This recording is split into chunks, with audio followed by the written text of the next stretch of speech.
Podcast Factory.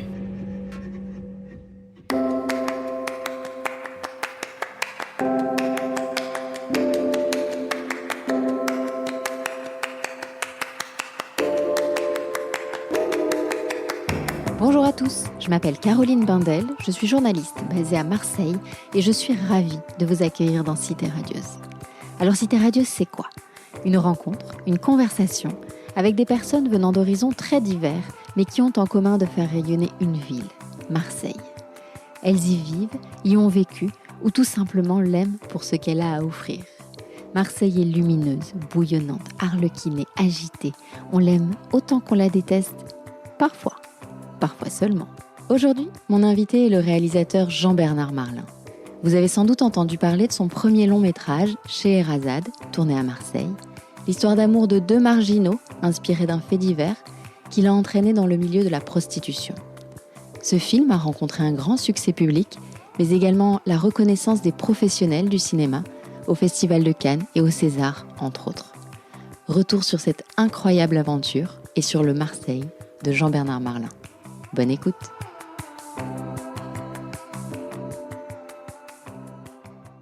JB, bonjour. Bonjour. Je suis ravie de te recevoir dans Cité Radieuse. Alors nous allons évidemment revenir sur ton parcours et sur la merveilleuse aventure de ton film Scheherazade qui a été tourné à Marseille, sur ton actualité, tes projets. Mais pour commencer, je voulais savoir, si je te dis Marseille, qu'est-ce qui te vient spontanément à l'esprit ? Alors spontanément, c'est vrai, c'est un peu cliché, mais c'est le foot. Ouais, non, c'est parce que j'ai grandi à Marseille, parce que j'ai grandi avec les grands moments de l'OM. C'est quoi les grands moments de l'OM ? Les grands moments de l'OM, je parle des moments où ils étaient, les années où ils étaient champions de France et où ils ont gagné la Coupe d'Europe. Les années tapis ? Ouais, voilà, c'était la ville du foot il y a quelques années. Et Marseille, ça représente beaucoup ça, parce que j'étais supporter, je faisais du foot aussi. Voilà, j'aimais beaucoup ça. Après, j'ai arrêté très tôt. Tu dis que tu étais supporter, tu ne l'es plus ? Tu les suis plus à distance ? Ouais, je suis à distance, ouais. Ouais, vraiment à distance, ouais. C'est un truc d'être supporter, hein, de suivre une équipe. Voilà, je suis le foot, je suis beaucoup d'équipes, mais pas spécialement l'OM, quoi. Voilà, faut dire la vérité, c'est plus pareil. Ouais, c'est plus pareil. Mais bon, je suis très content quand ils gagnent, quand ils sont bien classés. Alors la cité phocéenne, tu n'y es pas né, mais tu y as grandi, comme tu le disais. Ouais. Quelle a été ton enfance marseillaise ? Je me souviens donc mes grands-parents, ils sont arméniens. D'accord. Voilà, je me souviens, je vivais avec ma mère et mes sœurs à Marseille, dans un appartement. On était dans le 13e arrondissement de Marseille. Je me souviens mes grands-parents sont arméniens, donc du coup des spécialités arméniennes. Voilà. T'étais très famille du coup ? Ouais, beaucoup de repas ensemble. Ma famille, ouais, voilà, je me souviens de ça. C'était pas facile, on galérait quand même aussi un petit peu parce qu'elle était seule. Ma mère était seule avec 3 enfants. Le 13e, c'est loin de la mer, donc c'est pas forcément associé à ton enfance, la mer, pas du tout. Non, mais la mer, c'était présent, mais c'était 45 minutes minimum pour y aller. Ouais. Donc non, c'était pas du tout associé comme à mon enfance, pour dire la vérité. Si l'été, on allait à la mer, quoi voilà. Non, c'est parce que dans l'esprit de beaucoup de gens, Marseille égale la mer, mais finalement, elle n'est pas si accessible que ça. Non, la mer n'est pas si accessible que ça, quoi. Je veux dire, il faut avoir un moyen de transport. Et est-ce qu'enfant, le cinéma occupait déjà une place importante dans ta vie ? Et est-ce que cela t'a été transmis par tes parents ou pas du tout ? En fait, moi, je pense que j'étais cinéphile très tôt. Très tôt, je me suis intéressé au cinéma. Très tôt, j'essayais de regarder tous les films qui passaient à la télé, mais c'est via la télé que j'ai découvert le cinéma. J'ai pas vécu longtemps avec mon père, mais je sais que les seuls moments même où on était ensemble, c'était quand on regardait un film. Sinon, on parlait pas trop. On se parlait pas trop, quoi. Voilà. Donc oui, ça a commencé tôt. Après, le cinéma d'auteur, moi, je l'ai découvert à 16 ans parce que dans une MJC, j'ai rencontré un animateur qui m'a fait découvrir le cinéma de Ken Loach, le cinéma de David Lynch, le cinéma de Jim Jarmusch, tout ça. Voilà, pour moi, c'était pas du tout mon univers, hein. Au niveau culturel, on s'y connaissait pas trop, quoi. Ouais. Ce cinéma-là, c'était une découverte, une vraie découverte. Et donc à Marseille, j'ai commencé à fréquenter à ce moment-là, donc à 16 ans, les salles d'art et essai. C'était la première fois, donc ces petites salles. C'est vrai. Donc, parce qu'au début, pour moi, le cinéma, c'était... je sortais avec ma petite copine, par exemple, allez hop, on allait au cinéma, mais voilà, c'était surtout pour la sortie. On allait dans les UGC, dans les gros complexes, quoi. Et là, à partir de 16 ans, tu as posé un autre regard sur les films. Ouais. Est-ce que c'est à ce moment-là, du coup, tu as eu le déclic et l'envie de faire des études, puisque tu as intégré après l'École nationale Louis Lumière, c'est ça? Bah oui, c'est à partir de ce moment-là. Donc il a commencé à me dire que l'animateur, qu'en fait, il y avait des écoles de cinéma. Lui, il en avait fait une publique. Nous, on y rentrait à Bac+2 et quand on était très bon élève. D'accord. C'est-à-dire C'était ton cas?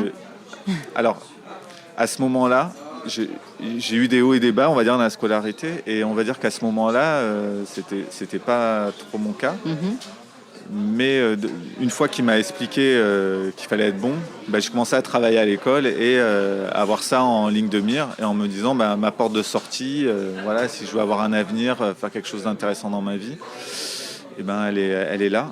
Et donc j'ai travaillé comme un dingue à partir de l'âge de 16 ans. Avant, je sortais, voilà, le soir, il n'y avait pas forcément ma mère à la maison tout le temps, donc c'est vrai que j'étais assez libre. J'ai eu une adolescence assez libre, on va dire. Et à 16 ans, je me suis mis une discipline de travail pour réussir un concours qui est très dur quand même. Voilà, il y avait deux écoles publiques, il y avait Louis Lumière et la Fémis, et j'ai décidé de passer Louis Lumière. Ouais.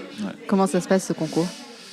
Alors le concours, c'était un concours en 3 étapes où donc fallait être bon en tout pratiquement, donc en culture générale, en culture cinématographique, en sciences, en anglais. Ça c'était une première partie. Puis après il y a des épreuves d'analyse de films, de photos, de photographie.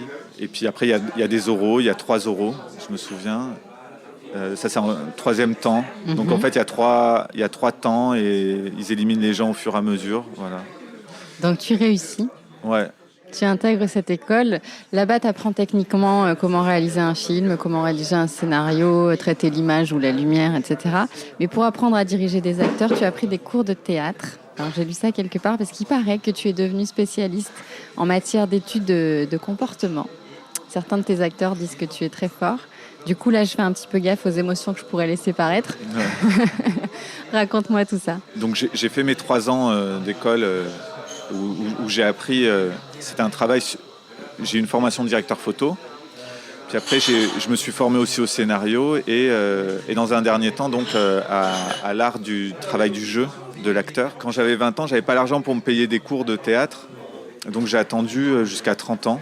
J'ai commencé à 30 ans et j'ai étudié, on va dire, pendant à peu près 7 ans avec différents profils chez différents profils de professeurs, de méthodes aussi, de travail. Voilà. Et c'est vrai que ça m'a ouvert des perspectives en termes je l'ai fait pour moi aussi, pour moi en tant qu'acteur, mais surtout aussi pour travailler avec mes propres acteurs et pour les diriger. Et donc, on y apprend beaucoup sur l'humain et sur le comportement, effectivement, parce que le travail du jeu, c'est un travail du comportement, quoi. Ouais. Voilà. Surtout le jeu devant la caméra. Tout fait sens, les gestes, les attitudes, les états émotionnels. Voilà, on travaille ça. Et donc, du coup, on est très à l'écoute de l'autre et puis aussi de son propre état émotionnel. Voilà. Et du coup, ça fait travailler aussi le travail d'observation de l'autre, le langage non verbal, voilà, en tout cas, beaucoup de choses. Donc c'est vrai que pour la vie, ça sert beaucoup, mais effectivement, pour le cinéma, c'est fondamental. Et puis j'aime quand le jeu, le travail de l'acteur, j'aime quand il est animal, quand il est... Instinctif, ouais. Donc après, tu te lances 2 courts-métrages. D'abord La peau dure, puis La fugue. Dis-moi un peu plus sur ces 2 premiers films. Le tout premier court-métrage, au sortir de l'école, 1 an après, c'est une co-réalisation qu'on voulait tourner à Marseille. Et finalement que je tourne en Corse avec avec des enfants de là-bas, Corse. Donc c'est déjà du casting sauvage. Et c'était comme pour Sherazade, on y reviendra. Ouais, en 2007. Et là, donc, il y a un comédien professionnel et 3-4 comédiens non professionnels, dont des enfants. Le travail commence à émerger. Et là, je me rends compte effectivement que c'est un monde, le travail de direction d'acteur. C'est pour ça aussi que je me suis au départ un peu formé. Mais c'était déjà pas mal, ce qu'on avait réussi à faire. Et puis ensuite, La Fugue. Et ça, c'est en 2013. Là, je commence à mettre au point une méthode justement pour travailler avec mes acteurs et avoir, je pense que le résultat, en tout cas en termes de direction d'acteur, est beaucoup plus précis, beaucoup plus juste. Voilà. Tu sentais qu'il fallait un peu plus de discipline, de rigueur pour amener les acteurs là où tu voulais qu'ils aillent ? Ouais, plus de rigueur, peut-être plus de connaissances, aussi plus de maturité. Aussi, j'étais jeune quand je suis sorti de l'école, donc forcément les premiers cours, même si on me dit il est très réussi ce premier court-métrage, mais je vois bien les défauts. Il se passe quoi entre 2007 et 2013, entre les deux courts-métrages ? Entre 2007 et 2013, donc j'ai fait un documentaire. Ouais. J'ai écrit un premier long-métrage que j'ai pas réalisé. Mm-hmm. J'aurais pu pousser pour le réaliser, mais c'était un premier essai.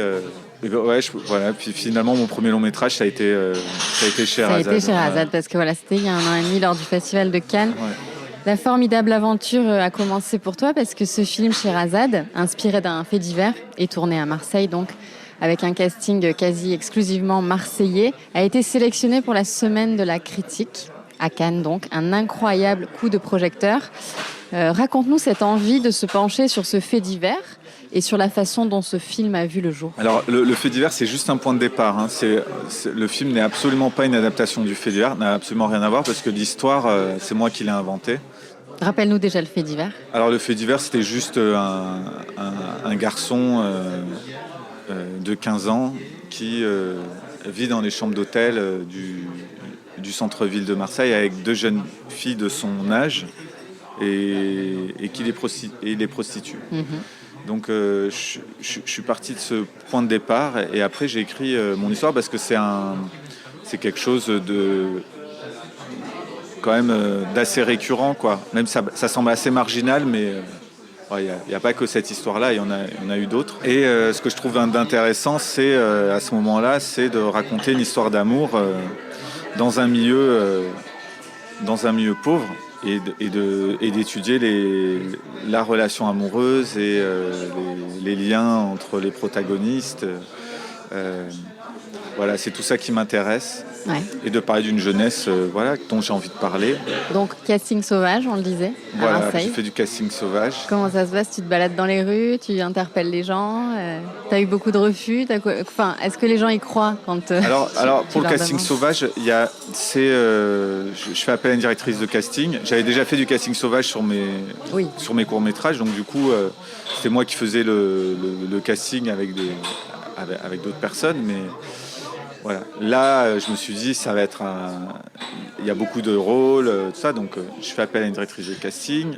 Elle engage aussi 2-3 personnes autour d'elle avec qui, et pendant 8 mois, ils vont dans les rues chercher mes protagonistes, quoi. D'accord. Et donc, ils vont aborder des jeunes qui peuvent faire l'affaire, donc qui peuvent correspondre au rôle recherché, et ils leur proposent de venir faire passer un essai. Alors certains disent non, il y en a à qui ça fait peur, quoi. Mais donc pour pas faire peur, on leur explique qu'il n'y a pas de texte, que le premier essai c'est une improvisation, quoi. D'accord. Et donc c'est là où j'ai rencontré, je crois, pratiquement tous les jeunes de Marseille. Et il y a eu des évidences. Et il y a eu des évidences, notamment, donc c'est vrai que quand j'ai rencontré Dylan, ça a été une évidence, quoi. Ça faisait déjà un moment que je recherchais Zachary, que je recherchais le personnage. Je voyais déjà tous les jeunes qui sortaient aussi de prison, de la prison pour mineurs de la Valentine. Et là, en vidéo, d'un coup, je vois Dylan et tout ça. Bon, un peu éteint. Et c'est normal, ça faisait à peine 2 semaines qu'il était sorti de détention. Et là, j'appelle je fais, mais attends, mais il est bien, lui. Pourquoi tu m'as pas dit que tu étais tombé sur un mec comme ça, voilà. Et là-bas, je demande à le revoir. Et là, on fait des essais un peu plus poussés où je le mets face à des situations. J'explore un peu au niveau émotionnel, je veux dire comment ça fonctionne chez lui. On lui donne des situations du film, on lui demande de les jouer. Et voilà, et je me dis, bon, avec un peu de travail, c'est-à-dire on a passé après 2 mois à travailler ensemble. Hein. Je me dis, avec un peu de travail, on va peut-être y arriver. Quoi. Tu sentais le potentiel. Voilà, je sentais le potentiel. Et voilà, c'est comme ça que ça a commencé. Ouais. Et c'est vrai que c'est l'entretien qui a décidé de... C'est à ce moment-là que j'ai décidé de prendre Dylan, c'est-à-dire dans un casting, il y a un entretien où chaque personne parle et raconte un peu sa vie à la caméra. C'est ça qui m'a donné envie de travailler avec Dylan. Et puis aussi, après la relation, c'est vrai que tous les deux, ça l'a fait de suite, on s'entendait hyper bien. Évidemment, quand tu crées, quand tu réalises, c'est pas du tout en pensant aux récompenses éventuelles, etc. Tu penses, j'imagine, avant tout au public. Mais qu'est-ce que ça fait de réaliser un premier long métrage qui est sélectionné à Cannes à la semaine de la critique? J'imagine que ça t'a paru un peu fou, non? Ouais, c'était super.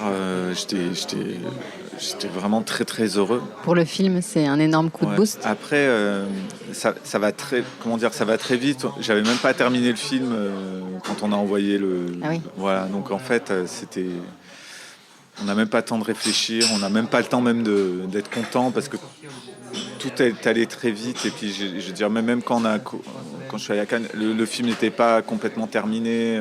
Vraiment, le moment le plus joyeux dans la fabrication du film, finalement, c'est pas tant les festivals, même si j'ai adoré aller en festival, et les prix, c'est super, voilà. Mais c'est vraiment le premier jour de tournage et le dernier jour de tournage, où là, je me disais, voilà, c'était mon rêve d'enfant. Ouais. Qui avait commencé donc à Marseille. Et là, je me voyais en train de tourner un long métrage à Marseille. Un rêve qui se réalisait. C'était un rêve qui se réalisait, quoi, mais qui a pris c'est 20 ans de travail, quoi, 20 ans d'efforts, de persistance, de ténacité. Voilà, il y a eu plein de galères. Quoi, voilà. Et la cerise sur le gâteau, c'est la reconnaissance de tes pairs via ces festivals et ces récompenses, j'imagine. Qu'est-ce qui deviennent tous ces acteurs en herbe que tu as dénichés? Tu as des nouvelles? Vous êtes en contact? Oui, alors avec Dylan, je suis encore en contact, et avec Idir aussi. Je suis en contact avec surtout les rôles secondaires. Donc eux, ils continuent à passer des castings. Dylan, je sais qu'il a eu un petit rôle dans le Maïwenn, le prochain Maïwenn. Un rôle aussi dans une série Netflix sur des vampires. Super. Donc... ça a changé sa vie, quoi. Ouais, voilà. Donc ça y est, il est acteur maintenant. Hein, il joue dans d'autres films. Kenza, elle aussi, elle a enchaîné avec d'autres rôles. Voilà, moi, avec Kenza, on a coupé les ponts, quoi. Je veux dire, on se voit plus. Voilà. D'accord. On n'en garde plus trop contact. On s'appelle de temps en temps, mais c'est assez rare. Voilà. On n'avait peut-être pas les mêmes affinités qu'avec... voilà, c'est quelqu'un de très bien, je l'adore. Hein, voilà, c'est normal, elle a joué dans mon film, mais c'est vrai que j'ai surtout des affinités avec Dylan. Et avec Idir aussi, on se parle régulièrement au téléphone. Et lui aussi, il enchaîne les films, il fait pas mal de petits rôles. Tu connais le cinéma de Afsia Herzi? Ouais. C'est ce que je trouve des similitudes en fait dans votre façon d'aborder les sujets, d'abord de filmer aussi, de filmer Marseille. Je l'ai reçu également dans Cité Radieuse. C'est un petit peu la même aventure en fait. Pareil, son film finalement, elle n'imaginait pas qu'il aurait ce parcours-là. Ouais. Et tu l'as vu? Oui, je l'ai vu. Ouais, j'ai adoré. Voilà, Tu mérites un amour, on peut le rappeler. Tu mérites un amour. Voilà, donc je suis allé le voir la semaine de la critique. J'ai pas pu le voir, mais j'ai vu à la reprise de la semaine de la critique à la Cinémathèque. Non, j'ai vraiment adoré. En plus, c'est une actrice et réalisatrice marseillaise. Et ça fait plaisir, quoi. Ça fait du bien de voir... Mais c'est génial d'avoir des talents comme vous à Marseille. Ouais. C'était comment pour toi de tourner dans ta ville? Très bien. T'étais à la maison, parce qu'on parle souvent de la lumière de cette ville, parce qu'il paraît qu'elle est très cinématographique. Ouais. C'est vrai ça? Il y a vraiment quelque chose? Alors la ville, elle est très cinématographique parce qu'elle présente... déjà, il y a de l'espace, d'accord, il y a de l'horizon, ouais. Et il y a de la lumière, il y a des plages, il y a la mer et il y a des petites collines. Donc il y a des décors très très variés, il y a beaucoup de choses à faire dans cette ville. Décors très variés avec du caractère, une très très belle lumière évidemment. C'est un peu le Los Angeles français. Wow, classe. Ouais. Alors depuis ces belles émotions partagées, où en es-tu? Quels sont tes projets actuels? Enfin, ce que tu peux nous en dire. Ouais. Alors mon projet actuel, c'est donc je vais faire encore un autre film à Marseille, cette fois-ci qui va se passer plus dans les quartiers nord. Il est écrit ? Il est en cours d'écriture. D'accord. On est en train de travailler dessus en ce moment. Là-bas, ça devait être une série. Finalement, ça va être un gros film. Un gros film, c'est-à-dire avec beaucoup d'ampleur. Et voilà, c'est en plein travail. Et je peux pas en dire plus parce que tant que c'est pas écrit, j'aime pas parler de mes projets. On en reparlera quand ce sera terminé. Je viendrai te voir sur le tournage. Ouais, avec plaisir. Le documentaire, toujours, c'est où tu as arrêté complètement ? Non, le documentaire, on va dire pour le moment, j'ai arrêté complètement. J'ai adoré le documentaire et puis ça m'a beaucoup servi dans le travail de l'acteur, dans le travail de mise en scène. Le travail de documentaire, c'est vraiment une très très bonne école. Mais j'ai arrêté parce que je n'arrivais pas à tout dire avec le documentaire. Voilà, je me sens plus libre en fiction, assez étrangement. D'accord. Parce qu'en documentaire, on doit sauvegarder souvent l'anonymat des protagonistes. On ne peut pas tout raconter parce que sinon il peut y avoir des problèmes. Donc je me sentais vraiment coincé. En tout cas, dans le documentaire que j'ai fait, je me suis senti un peu coincé. Tu voulais être plus libre. Voilà. Est-ce que tu reviens régulièrement à Marseille ? Ah oui. Ta famille y est ? Ouais. Donc ma mère, elle est à Marseille. Moi, du coup, maintenant aussi, j'ai beaucoup d'amis à Marseille. Et il y a des années où je vis à Marseille aussi. Ouais. Du coup, c'est quoi ? Est-ce que tu aurais quelques adresses fétiches que tu pourrais partager avec nous ? Ah là, ça c'est dur. Oui, je sais.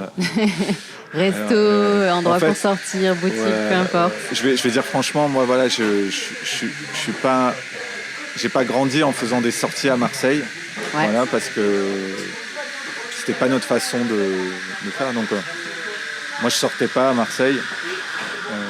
On s'excuse pour le bruit, on est dans une brasserie. Oui, je sortais pas beaucoup à Marseille, donc c'est difficile de donner des bonnes adresses. Après, moi, c'est très classique. Moi, j'allais à la plage au Prado. Voilà, j'y vais toujours. Voilà, moi, j'ai pas d'adresse en fait, même pour manger ou de boîte de nuit. Parce que j'ai une vie tellement simple à Marseille. Puis où j'habitais, il n'y avait pas forcément des adresses pour sortir, donc c'est difficile.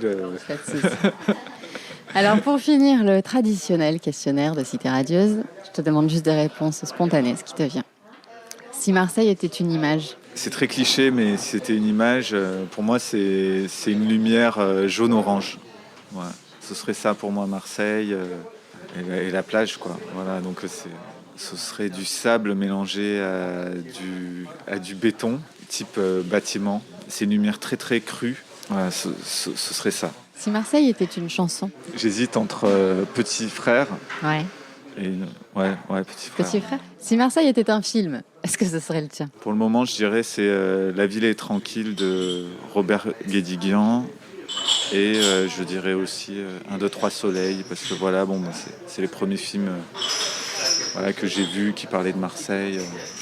Et aussi Le petit voleur de Éric Zonka. Et ton expression marseillaise préférée ? Il y a des gains. Tu l'utilises ? Ça arrive, ouais. Ça arrive, même à Paris ? Parfois ça m'arrive, mais je me reprends, parce que je me dis qu'ils vont pas comprendre. Ou je me le dis dans ma tête, et je dis il n'y a personne. Ouais. Non mais c'est vrai, parfois je le dis, ou je le dis tout doucement pour pas, mais je le dis pour moi-même, quoi, ça me fait rire. Ouais. Non mais c'est vrai que les expressions marseillaises, elles reviennent quand même l'accent, je veux dire là j'ai pas l'accent et tout, mais quand je descends à Marseille, il y a des points d'accent qui reviennent. JB, merci 1000 fois de m'avoir consacré un peu de ton temps, c'était un plaisir. Merci à toi. Merci à la Podcast Factory qui m'accompagne fidèlement. Et à vous qui m'écoutez, merci pour vos retours, vos commentaires. Abonnez-vous, n'hésitez pas à me laisser des avis 5 étoiles sur iTunes, ça m'aide vraiment beaucoup. À très vite et d'ici là, portez-vous bien. Merci encore JB. Merci.